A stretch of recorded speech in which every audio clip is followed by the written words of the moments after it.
وسيرتنا ومعلمينا ومن لهم حقوق علينا شكر لله لهم الفاتحة. أعوذ بالله من الشيطان الرجيم. بسم الله الرحمن الرحيم. الحمد لله رب العالمين الرحمن الرحيم مالك يوم الدين إياك نعبد وإياك نستعين اهدنا الصراط المستقيم صراط الذين أنعمت عليهم غير المغضوب عليهم ولا الضالين آمين. الحمد لله الذي هدانا لهذا وما كنا لنهتدي لولا أن هدانا الله. والصلاة والسلام على أشرف الأنبياء والمرسلين وعلى آله وصحبه أجمعين. رب اشرح لي صدري ويسر لي أمري واحلل عقدة من لساني يفقهوا قولي. سبحانك لا علم لنا إلا ما علمتنا إنك أنت العليم الحكيم. ولا حول ولا قوة إلا بالله العلي العظيم. أما بعد. Alhamdulillah, setinggi-tinggi kesyukuran kita panjatkan kehadirat Allah Subhanahu wa taala kerana pagi ini kita diizinkan oleh Allah sekali lagi untuk berada di dalam majlis ilmu, dan kita dah sampai hari ini separuh daripada bulan Ramadan. 15 hari lah kita puasa, ya, bermakna dah banyak penuh pahala kita, ya, dah banyak penuh pahala kita, tak tanggung punya banyak pahala ni, tak berapa ratus tahun, 1000 tahun punya pahala dapat dah tu. Terutama kita yang rajin ngaji tu, di bulan Ramadan ni selangkah aja kita berjalan menuju ke majlis ilmu, Tuhan bagi pahala setahun ibadah. Selangkah setahun, selangkah setahun, selangkah setahun, dah banyak penuh lah pahala kita, ya. Kalau saya dari kampung tu berapa langkah? Bilang, Tuan Jezul daripada Batu Karang tu berapa langkah? Mari balik, tinggal tokak, jalan kaki. Bilang langkah tu, 1, 2, 3, berapa langkah? Banyak itu dah tahunnya. Kalau 1000 langkah, 1000 tahun. Banyak tu pahala, ya. Lalu kita pun duduklah atas kerusi yang ngangguk tu. Tahu kerusi ngangguk? Rocking chair dia duduk. Aku mati esok syurga mana agaknya pahala banyak penuh ni. Ya.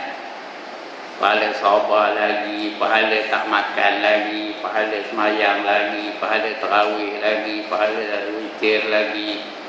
Syurga mana agaknya, ngangguk aja, contemplate. Tahu contemplate? Memikirkan.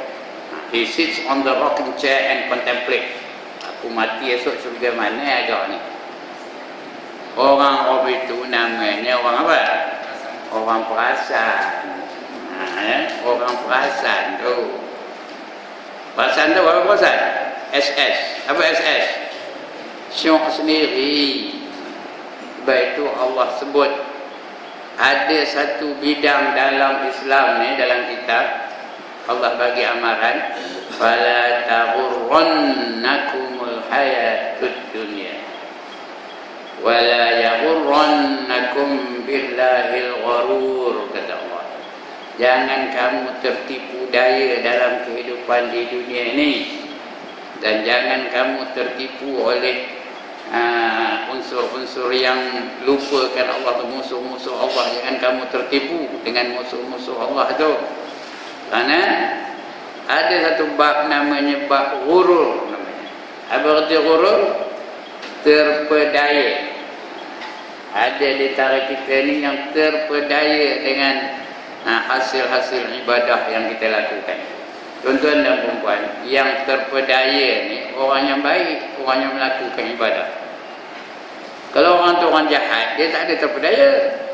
Dia tak sembahyang, apa terpedaya? Dia tahu tak sembahyang tu dosa, so mati masuk neraka. Tak ada terpedaya, dia dah sedok. Saja mencari naah aja. Itu tak ada terpedaya. Yang terpedaya ni dia nyangka dia ahli syurga, mati-mati esok rupanya menjadi ahli neraka. Itu yang terpedaya kan.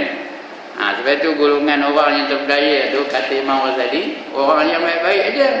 Ada 4 golongan kalau kita baca dalam kitab. Yang pertama golongan ulama.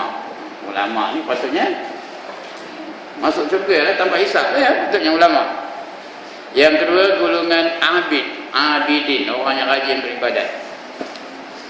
Yang ketiga golongan ahli-ahli tasawuf, dia pelihara hati itu. Dan yang keempat golongan dermawan. Ini yang ramai tertipu ni. Padahal 4 ni benda yang bagus pula gitu. Ya. Kita nak itu mengapa datang ngaji ni supaya dapat ilmu. Bila dah dapat ilmu jadilah kita ulama. Kita ingat dapat syurga lah. Rupanya masuk neraka. Itu yang dikatakan tertipu. Jangan kita jadi tertipu. Kalau ada ilmu, jangan tertipu dengan ilmu. Jangan tengok orang tu nyelih. Ini esok mati masuk neraka. Mana agaknya? Pasal dia tak nak ngaji. Nak datang mari ni nak jadi ulama kan? Tengok ada orang ni mau kain ketan dada. Tak ada lari nak datang ke majlis ilmu. Tak. Kita pun nyelih. Ini esok mati neraka mana? Esok agaknya. Seolah-olah kita yang ngaji ni sudah tentu jadi ahli syurga. Itu ulama, golongan ulama yang tidak mengamalkan ilmunya. Itu panjang ceritanya. Tajuknya bukan itu pagi ni saja mukadimah saja. Golongan kedua, golongan ahli ibadah. Semayang dah dia, puasa dah dia, baca Quran dah dia beribadah.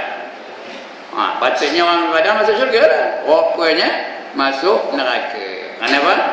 Dia beribadah tanpa ilmu. Mayang rajin tapi tak tahu. Yang wajib tak tahu mana yang sunat, tak tahu yang mana yang rukun, yang mana yang bukan rukun, dia tak tahu. Itu yang kadang-kadang orang mayang tu takbiratul ihram pun dah tak sah ya. Sebutan pun dah tak betul. Allahu Akbar. Betul kan? Allahu Akbar. Betul kan? Allahu Akbar. Betul kan? Itu yang banyak yang tertipu tu. Dia rasa dah jadi ahli syurga tu. Rupanya tak sah sembahyangnya. Dan begitu juga baca Quran. Berapa ramai orang yang baca Quran tak betul. Yang ketiga ahli tasawuf, dia kira hati je. Yang kau buat tu kulit aja. Orang tak apa? Orang tak isi. Yang kau buat tu kulit aja. Kata kau ngaji tu, kau sembahyang tu, kau menutup aurat itu kulit aja. Kita tak isi katanya. Lalu dia pun tak ada nutup aurat, ngaji pun tak siap, apa pun tak nak buat. Dia ngira tasawuf, jaga hati je. Dia yang keempat, golongan dermawan. Dermawan ni memang disuruh ya. Bukan Allah sebut dalam Quran. Bandingan mereka yang menafkahkan harta mereka di jalan Allah adalah seperti seorang menanam sebiji benih yang tumbuh darinya 7 tangkai. Pada tiap-tiap tangkai ada 100 biji benih.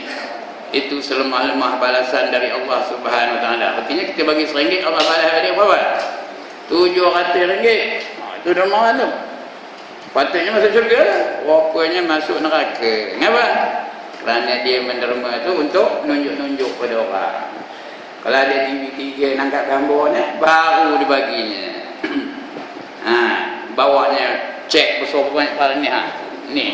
So ini ceknya, tulis ni derma dari Haji Ibrahim katanya. Kalau tak ada dia tak bagi kupang tu lagi. Jadi dermawan orang itu dapat dosa ke dapat pahala. Ya Allah, tak ada orang ni. Dapat dosa ke dapat pahala? Dapat dosa. Itu orang yang tertipu ya. Baca bab tertipu dalam buku yang bernama Bimbingan Mukminin, nama bukunya. Ya. Apa nama bukunya? Bimbingan Mukminin, Mau'izatul Mukminin. Lagi nak tanya lagi apa? Mana nak dapat buku tu? Udah tak tahu di mana? Di kampung itu dia tuan-tuan dan puan-puan. Udah tu. Itu mukadimah pagi ni. Untuk apa? Untuk pengetahuan kita. Baik, muka surat apa?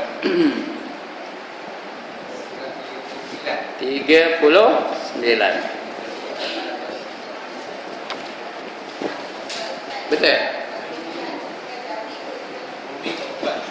Rumi 44, Jawi 39 kan?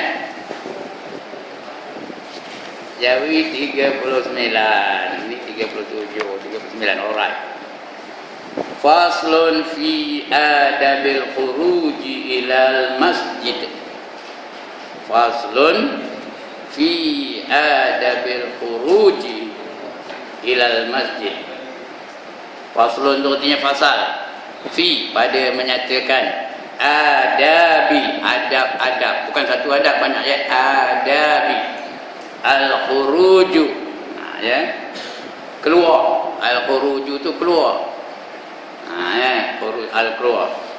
Ila kepada al-masjid, kepada masjid. Adab kita nak keluar dari rumah menuju ke masjid.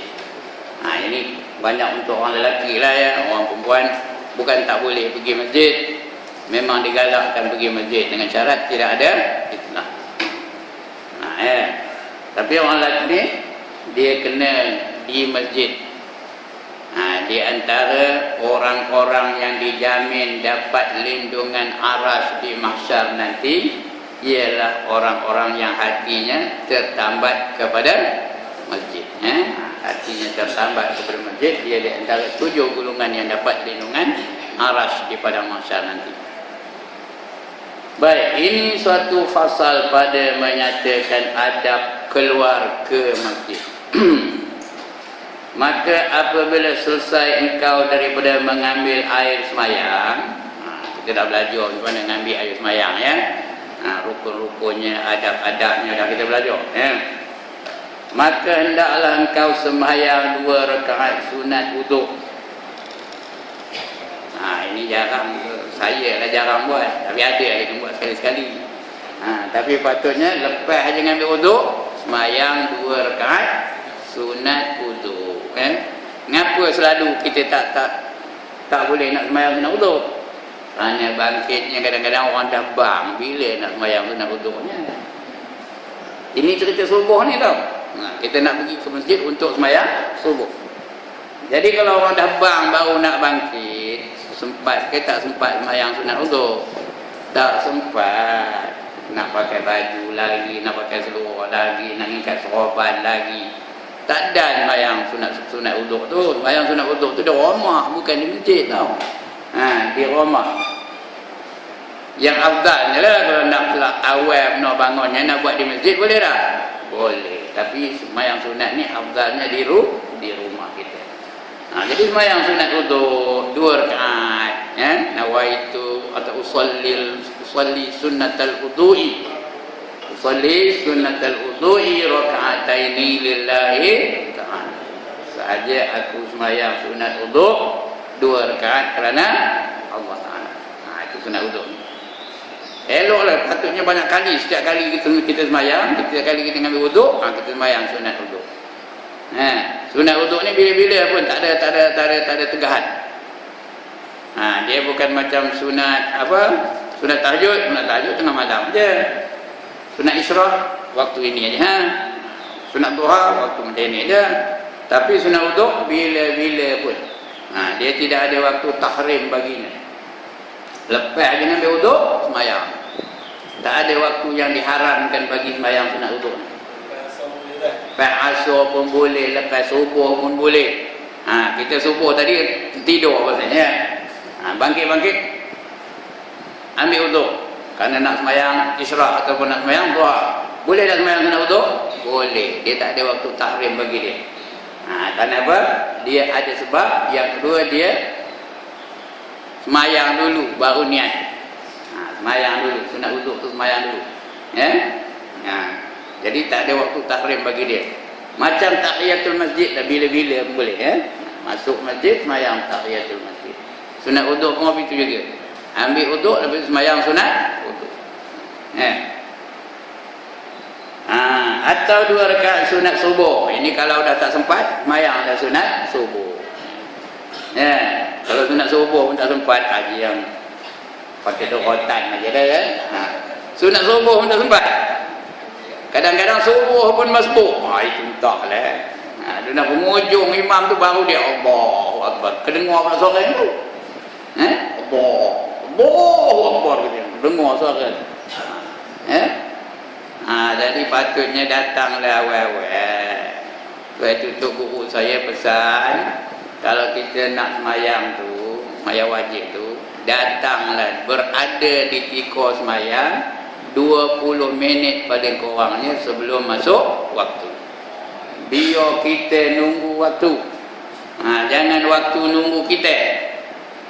Biar kita menunggu waktu. Faham tak? Tu kata tok guru saya lah, dia boleh buat lah. Saya tak boleh buat. 20 minit sebelum waktu tu duduk dulu. Warm up dulu. Tahu warm up? Orang nak lawan lari ada tak warm up? Ya Allah, dia minta tahu benda warm up kan? Era itu tak ada ke lari 100 meter, 200 meter masa sekolah tu tak ada kan? Ada ke terus berlawan saja? Dia warm up dulu, panaskan badan dulu. Kita nak semayang pun begitu dah, warm up dulu dengan zikir-zikir. Subhanallah, subhanallah, subhanallah, Allahu Akbar, Allahu Akbar, Allah. Barulah kita bersedia mental kita untuk menjalankan ibadah kepada Allah Subhanahu Wa Taala. Barulah kita semayang tu ada ingat sikitkan Allah Taala. Tak adalah tengah semayang teringat kalah Brazil tengah semayang tu. Dah 2 kali kalah. Dengan apa pun, dengan Jerman pun kalah, dengan Belanda pun kalah. Koman betul Brazil. Tengah semayang tu bismillahirrahmanirrahim. Ingat. Pasal apa? Pasal dia terus-terus semayang aja. Tak adalah tengah-tengah semayang teringatkan. Teringat apa? Teringatkan bawang lah. Lagi lebih kentang lah, milih pula. Nawa apa dia kena ada orang tak boleh kan. Pasal apa? Pasal dia dah warm up dulu. Dia dah panas badannya dulu, barulah dia teringat apa benda yang dibacanya. Demikian dikerjakan oleh Nabi SAW. Apa dia kerja di Nabi tu ni? Iaitu dia masuk semayang tahiyatul masjid atau sunat subuh. Itu Nabi buat atau 2 rakaat sunat subuh jika ada fajar itu telah terbit. Kalau orang dah bang, jangan semayang tahiyatul masjid lagi. Semayanglah sunat subuh. Dapat tak pahala tahiyatul masjid? Dapat, memadai. Dia satu jenis semayang dapat tu. Apa saja semayang dia, masuk semayang. Apa-apalah. Dapat pahala semayang tahiyatul masjid. Umpamanya dia dulu-dulu tak semayang. Dulu-dulu selalu tinggal semayang. Masuk aja masjid, patut semayang tahiyatul masjid, tapi dia semayang qada. Boleh ke tak boleh? Sekali lagi, boleh ke tak boleh? Boleh. Dapat tak pahala tahiyatul masjid? Dapat. Memadai demikianlah dikerjakan oleh Nabi SAW. Kemudian pergi engkau ke masjid dan sayugianya jangan engkau tinggalkan semayang berjemaah. Istimewa pula pada semayang isyak dan subuh. Nak baca sekali lagi. Nak baca sekali lagi, takut tak apa dengar. Ni orang sini ni nak hadap sini. Pasal yang wajib di sana, sana tak wajib. Bukan mana tak boleh, baguslah kalau dia buat. Tapi orang sini wajib ni. Tadi subuh mana semayang ni? Terus saya jawablah, saya tanya dia. Ini tanya tak perlu jawab. Subuh tadi di mana semayangnya? Di masjid ke? Di surau ke? Di markas ke? Atau di rumah saja? Seorang-seorang pula tu.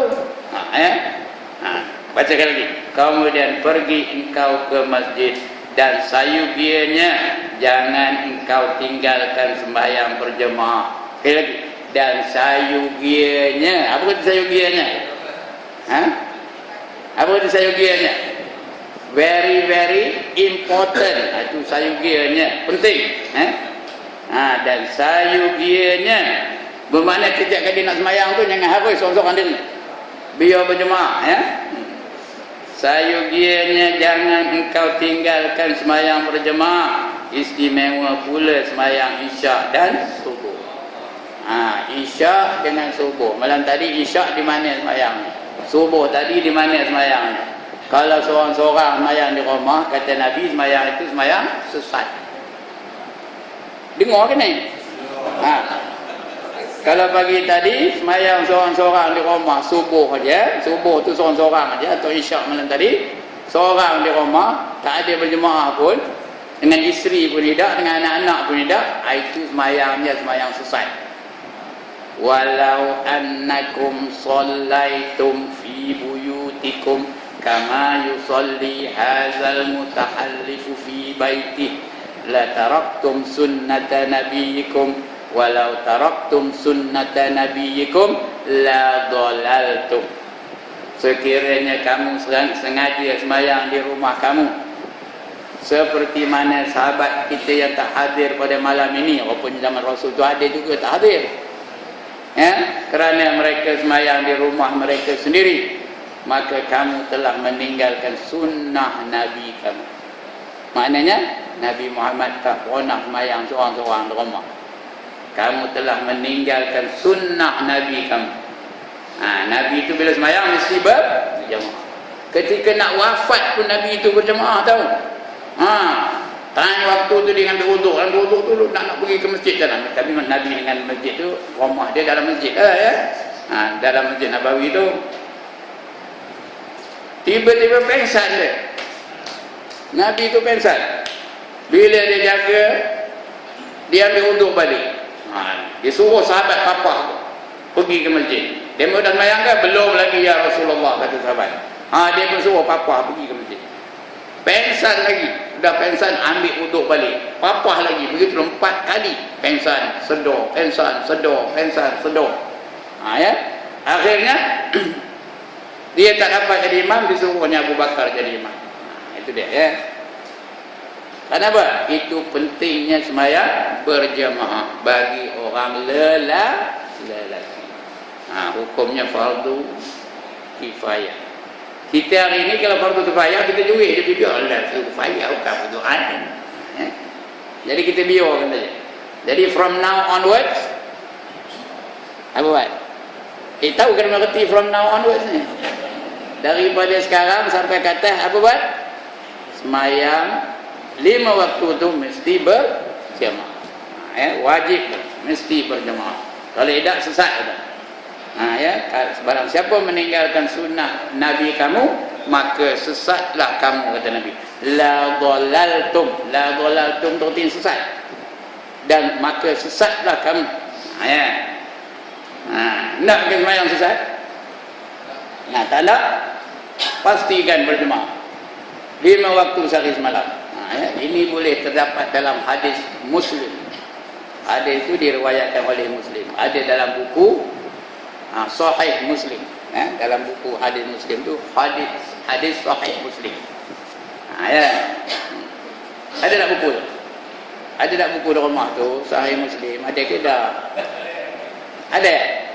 Kalau tak ada, carilah. Mana cari? Tanya pula. Mana cari? Kampung lah. Dah jenuh dah kempen, tak ada kita datang. Kan dia tutup aja. Pandai dia betul macam mana. Kan dia tutup aja kita dah. Baik. Ya. Kerana sabda Nabi sallallahu alaihi wasallam, salatul jama'ati tafdhulu ala salatil fardhi bi 27 darajah. Ini hadis yang pertama, ya. Yaitu sembahyang berjemaah itu lebih baik daripada sembahyang bersendirian sebanyak berapa? 27 darajah, ya.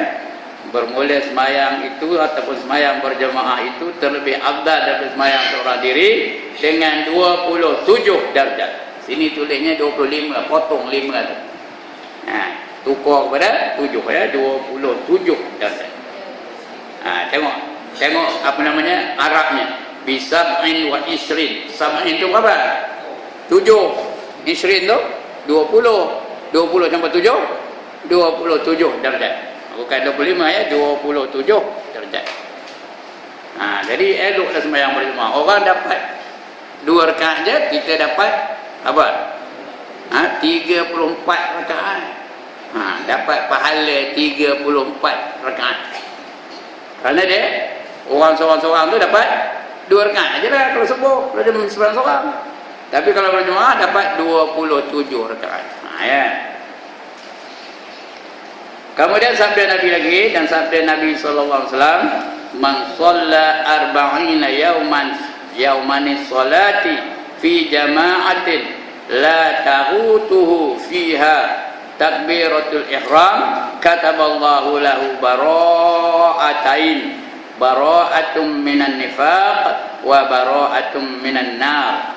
Artinya barang siapa sembahyang 40 hari, 40 hari ya, iaitu sembahyang 5 waktu di dalam berjamaah. 5 waktu tu berjamaah dia 40 hari lamanya ya.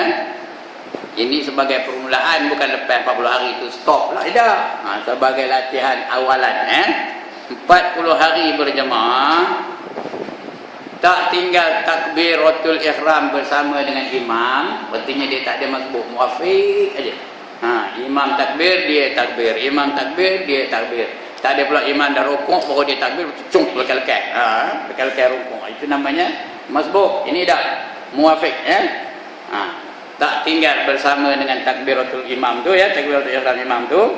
Padahal tiada luput di dalamnya satu takbiratul ihram serta imam. Itu bukan suatu imam tu ya, serta. Ya, betul kan ejaan tu. Sin wa alif ta tu jadikan sin ra ta. Serta imam, nescaya disuratkan Allah baginya 2 kelepasan. Allah jamin 2 kelepasan. Dia tak masuk dalam 2 golongan ini. Itu 2 kelepasan ya. Apa dia? Iaitu lepas munafik dan lepas daripada api neraka. Ya, hendak kita hendak lepas daripada golongan munafik, dia tak masuk dalam golongan munafik. Dia masuk dalam golongan orang yang beriman. Allah iktiraf iman dia. Bukan munafik. Kalau munafik apa? Tuhan tak terima imannya. Tuhan anggap dia tu kafir walaupun dia mengaku dia tu beriman. Itu munafik. Mana munafik ni? Apa istilahnya? Yuzhirul Islam wa yubtinul kufr. Menzahirkan keislamannya dan menyembunyikan kekufuran. Ya. Tuhan paling marah munafik lah. Di antara orang kafir yang Tuhan marah, nombor 1 orang apa? Orang munafik nombor 1. Yang Tuhan marah betul. Yang kafir tu bukan tak marah, marah juga, tapi lebih Allah marah kepada orang munafik. Ya. Sebab itu orang munafik itu di mana tempatnya? Di neraka mana? Di neraka mana orang munafik tu? Neraka yang bawah sekali, tingkatan yang terkebawah sekali. Ngapa ke bawah tu? Ngapa ke bawah? Kerana neraka tu lagi ke bawah lagi panas. Lagi ke bawah lagi panas, lagi ke bawah lagi panas. Yang terkebawah adalah yang terpanas. Difahamkan ayat ni? Yang terkebawah adalah yang terpanas. Paling bawah paling panas itu. Dia serupa macam orang nanak nasi juga. Mana dulu dah jadi kerak? Bawah ke atas? Bawah. Kenapa yang bawah tu dulu jadi kerak? Kerana dia yang paling panas. Yang atas tu kadang-kadang mantap pula tu, tak cukup api. Tu yang di atas. Tapi itu poyok nasi, bukan neraka ya. Neraka lain. Jangan pula dia berangan-angan, aku di atas, aku bawah, takut nak bunyi, takut bawah, atas tak ngapel lah. Neraka atas ke bawah ke serupa. Tapi yang di bawah tu paling panas, lebih panas daripada yang di atas ya. Itu Allah murka sangat kepada orang munafik. Jadi jangan sekali-kali jadi orang munafik ya. Kalau nak cerita tentang munafik ni sejam, cerita munafik tanda-tanda ni dalam Quran banyak penuh tanda orang munafik tu ya. Dalam surah Al-Baqarah cerita orang kafir 2 ayat je. Innal ladzina kafaru sawa'un 'alaihim a anzartahum am lam tunzirhum la yu'minun khatamallahu 'ala qulubihim wa 'ala sam'ihim wa 'ala absarihim ghishawah wa lahum 'adzabun 'adzim. Itu je cerita orang kafir ni. Sesungguhnya orang kafir itu sama aja, kamu ugut ke, kamu pujuk ke, mereka tetap tidak beriman. Ya, Allah dah tutup hati-hati mereka, dan penglihatan mereka dan pendengaran mereka, dan bagi mereka azab yang amat pedih, azab yang amat besar. Itu cerita orang kafir aja. Tapi orang munafik bermula daripada wa minan nasi man yaqulu amanna billahi wa bil yaumil akhir wa ma hum bimumin. Cerita orang munafik aja. Kalau tak salah saya sampai 19 ayat cerita orang munafik.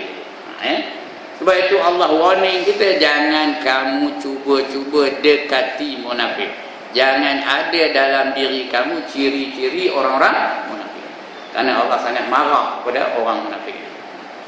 Orang munafik nak apa kita?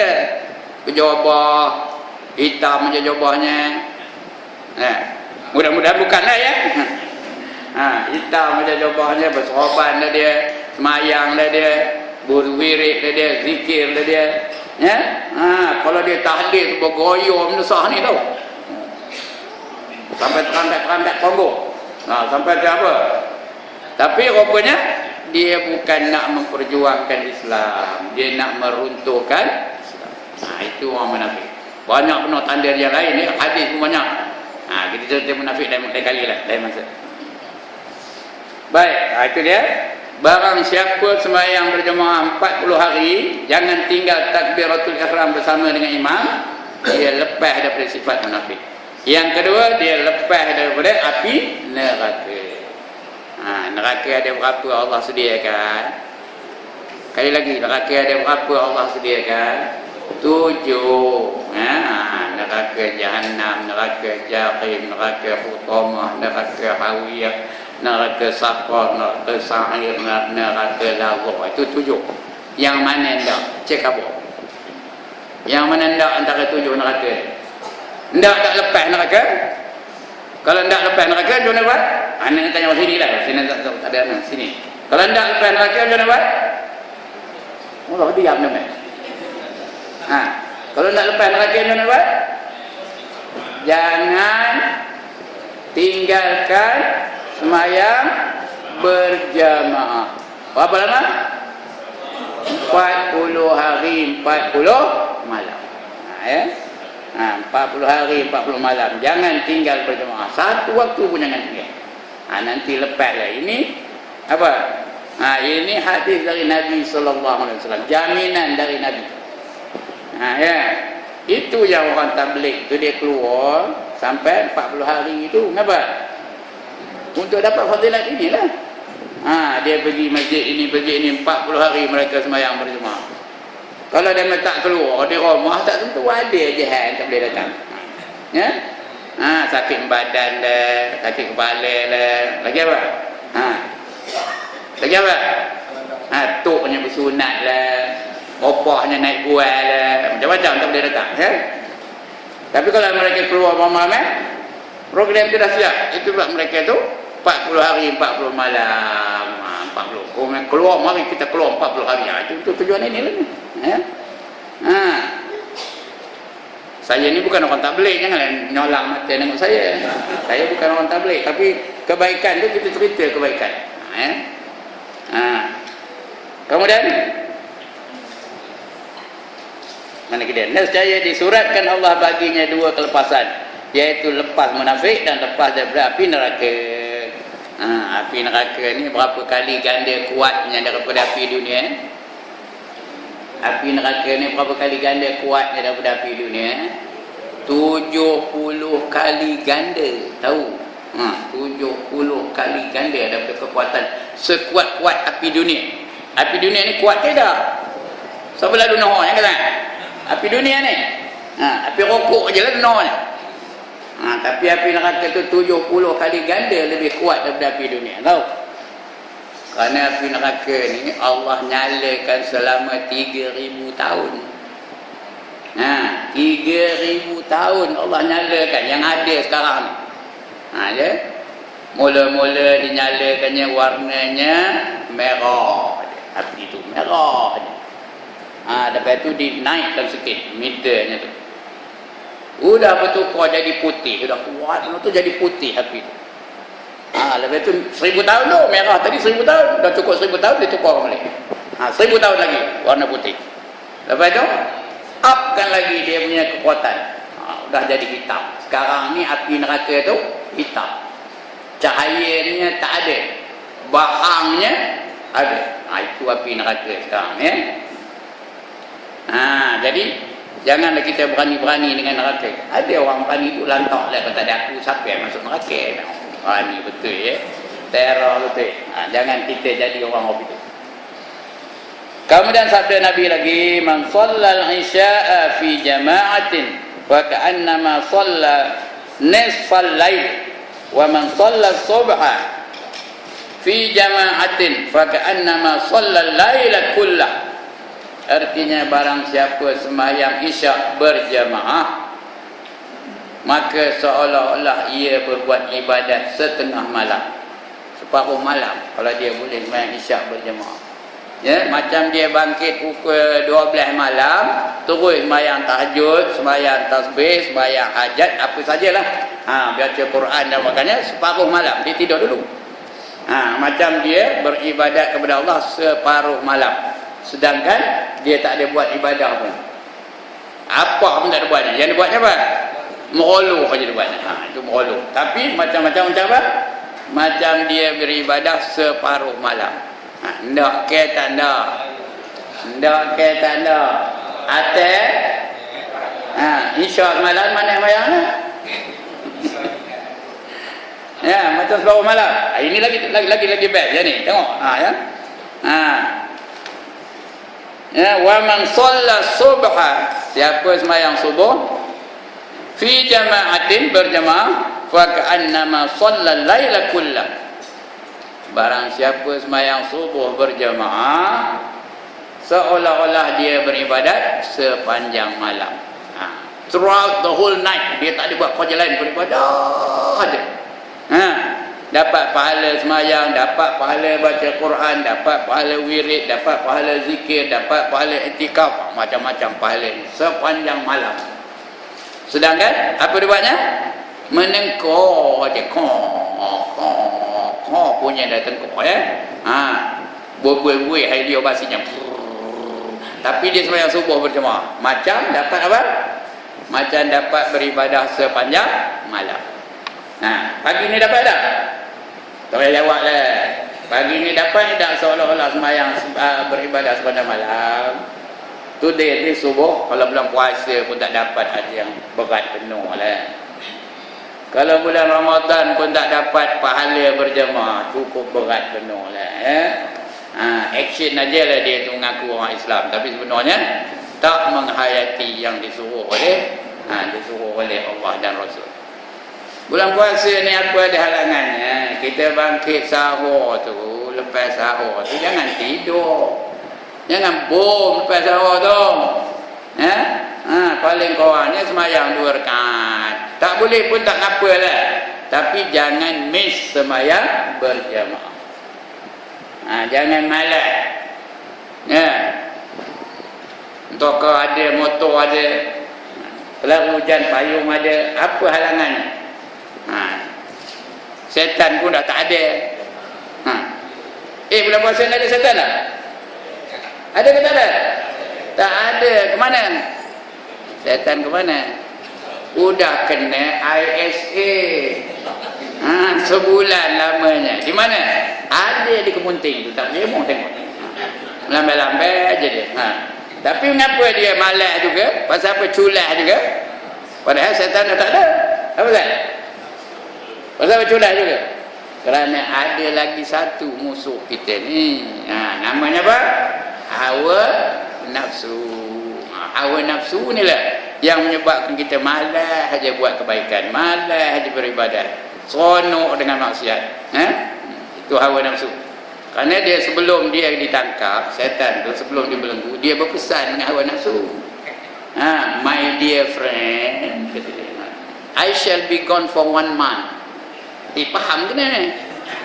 Artinya apa? Saya akan tiada bersama kamu selama sebulan. In my absence, look there. Dalam masa ketiadaan saya tadi, I am giving to you. Every time to lead astray those people that you encounter with.